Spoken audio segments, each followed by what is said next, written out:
आज की स्टोरी है अपने सपनों को कभी न छोड़े। एक बार की बात है, एक गरीब औरत थी जिसका नाम आयशा था। वह एक छोटे से गांव में अपने माता पिता और छोटे भाई बहनों के साथ रहती थी। उसके पिता एक किसान थे, लेकिन खेत बहुत उपजाऊ नहीं था और वे अक्सर किसी तरह का गुजारा करते थे। आयशा एक बुद्धिमान और जिज्ञासु लड़की थी। वह अपने आसपास की दुनिया के बारे में जानना पसंद करती थी।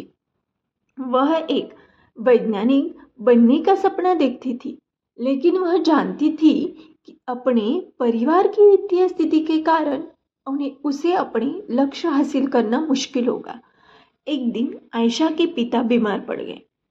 वह काम करने में असमर्थ थे और परिवार की आय और भी कम हो गई।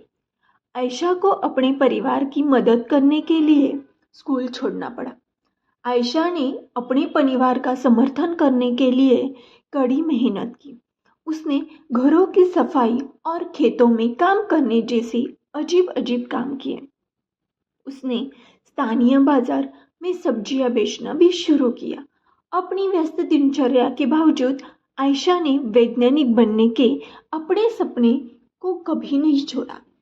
वह देर रात तक पढ़ाई करती थी और स्थानीय पुस्तकालय से किताबें उधार लेती थी। उसने घर पर भी अपने स्वयं के प्रयोग करना शुरू किया कर दिया। कई सालों की कड़ी मेहनत और दृढ़ संकल्प के बाद आयशा ने आखिरकार अपने सपने को हासिल कर लिया।